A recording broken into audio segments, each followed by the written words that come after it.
সবাইকে স্বাগত জানাই জার্নাল পর্যালোচনায়। সঙ্গে আছে সৈয়দ ইশতিয়াক রেজা এবং আপনারা জানেন আমরা এই অনুষ্ঠানে নানা বিষয় নিয়ে কথা বলি। আমাদের আজকের প্রসঙ্গ অন্তর্বর্তী সরকারের সাবেক আইন উপদেষ্টা আসিফ নজরুলের সাম্প্রতিক একটি সাক্ষাৎকার প্রসঙ্গে। যুক্তরাষ্ট্রের সঙ্গে একটি বাণিজ্য চুক্তি স্বাক্ষরিত হয়েছে এবং এই নিয়ে কথা বলেছেন আসিফ নজরুল।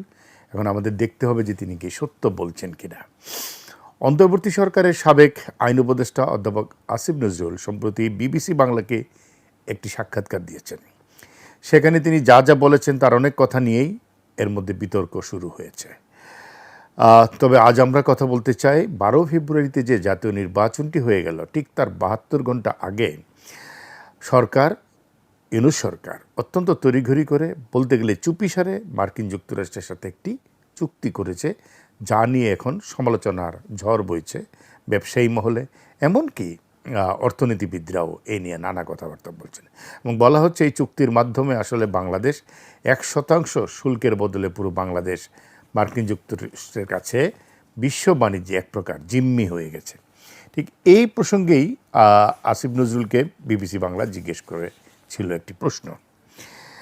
বিবিসি বাংলাকে আসিফ নজরুল বলেছেন, যুক্তরাষ্ট্রের সঙ্গে যেসব চুক্তি হয়েছে সেগুলোতে তাকে কখনো ডাকেননি তারই প্রধান উপদেষ্টা অধ্যাপক মোহাম্মদ ইউনূস। তার মতে এটি তার এলাকার বিষয় নয়, তার আয়ত্তের বাইরের বিষয় বলেই তাকে ডাকা হয়নি। এই কথার তীব্র সমালোচনা চলছে নেটিজেনদের মধ্যে এবং তার কিছু যৌক্তিক কারণও আমরা একটু খুঁজে বেড়ার চেষ্টা করব।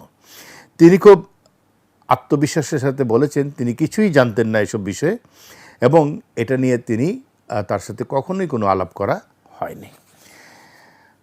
এখন দেখা যাক আইনের দৃষ্টিতে বা প্রথা কি বলে।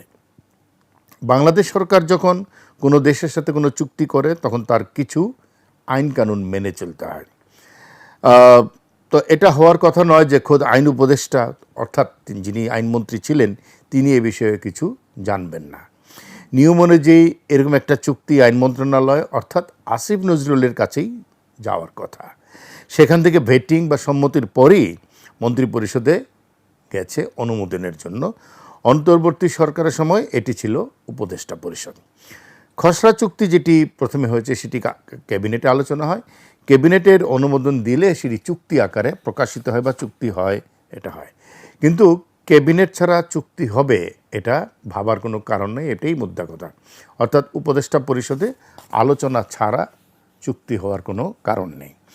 আইন মন্ত্রণালয়ের কাছে খসড়া যায় ক্যাবিনেট বা উপদেষ্টা পরিষদে উপস্থাপনের জন্য আগেই, অর্থাৎ উপদেষ্টা পরিষদে আসার আগেই আসলে এটি চলে যায় আইন মন্ত্রণালয়ের কাছে এবং আমরা এটা সারা জীবনই তাই দেখে আসছি।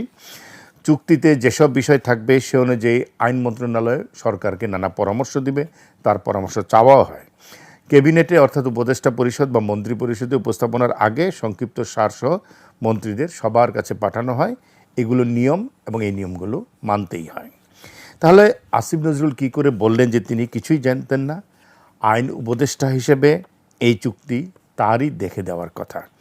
সাবেক মৎস্য এবং প্রাণী সম্পদ মন্ত্রী ফরিদা আক্তার কিন্তু বলেছেন যেটি উপদেষ্টা পরিষদে উত্থাপন করা হয়েছিল এবং সেখানে বিস্তারিত আলোচনাও হয়েছে। উপদেষ্টা পরিষদের একজন হিসেবে আসিফ নজরুল তাহলে এটা জানতেন। ফরিদা আক্তার এটাও বলেছেন যে তার মন্ত্রণালয়ের পক্ষ থেকে তিনি এর বিরোধিতা করেছে এবং অন্যান্য উপদেষ্টারা তাকে কিঞ্চিত নিন্দামন্দ করেছে। ফরিদা আক্তারের কথা অবিশ্বাস করার কোনো যুক্তি নেই এবং বলতে গেলে সেটাই হওয়ার কথা। আর এ কারণেই আসিফ নজরুলের কথা সত্যি বলে মনে করছে না অনেকেই। আইন উপদেষ্টা তথা আইন মন্ত্রী হিসেবে আসিফ নজরুল এই বিষয়টি জানেন না, এটা বিশ্বাস করা খুবই কঠিন। ফলে প্রশ্ন ওঠে তিনি কি দায় এড়ানোর চেষ্টা করছেন? তার সম্পৃক্ততা নেই দাবি করে বরং নতুন সন্দেহের জন্ম দিচ্ছেন তিনি। পররাষ্ট্র মন্ত্রণালয়কেই এখন পরিষ্কার করতে হবে, স্পষ্ট করে বলতে হবে, অথবা অন্যান্য উপদেষ্টাদের বলতে হবে বা খোদ ইউনূস ডক্টর ইউনূসকে বলতে হবে যে আইন মন্ত্রণালয়ের ভেটিং ছাড়া একটি চুক্তি কীভাবে সম্পন্ন হয়েছে যেখানে বাংলাদেশের অনেক বড় স্বার্থ জড়িত আছে এর সাথে। আর যদি সত্যি তাই হয়ে থাকে যে আইন মন্ত্রণালয়কে জানানোই হয়নি, তাকে পাশ কাটিয়ে যুক্তরাষ্ট্রের সাথে গোপনে একটি চুক্তি হয়েছে, তাহলে বলতে হবে এটি একটি গুরুতর রাষ্ট্রীয় আইন লঙ্ঘনের ঘটনা ঘটেছে। সেক্ষেত্রে অধ্যাপক মোহাম্মদ ইউনূসের পুরো উপদেষ্টা পরিষদকে আসলে জবাবদিহি করতে হবে। এখন অনেকেই বলছেন নাকি সময় বুঝে আসিফ নজরুল যখন দেখছেন যে চুক্তিটি নিয়ে নানা ধরনের সমালোচনা হচ্ছে, তাই তিনি নিজেকে চুক্তি থেকে দূরে সরে যেতে চাইছেন এবং সমস্ত দোষ দিতে চাচ্ছেন অধ্যাপক ইউনূসের উপরে। আমরা জানি না সত্য সবসময় বের হয় কি না। এখানেও আমরা জানতে পারবো না যে এই চুক্তি নিয়ে আসলে তখনকার সরকারের ভিতরে কি কি হয়েছিল। শুধু একটি কথাই বলা যায় যে 12ই ফেব্রুয়ারি একটি জাতীয় নির্বাচন হয়েছে, তার মাধ্যমে একটি নতুন সরকার গঠিত হয়েছে। অথচ এটা সবার জানা ছিল যে নতুন সরকার আসছে, নির্বাচিত সরকার আসছে।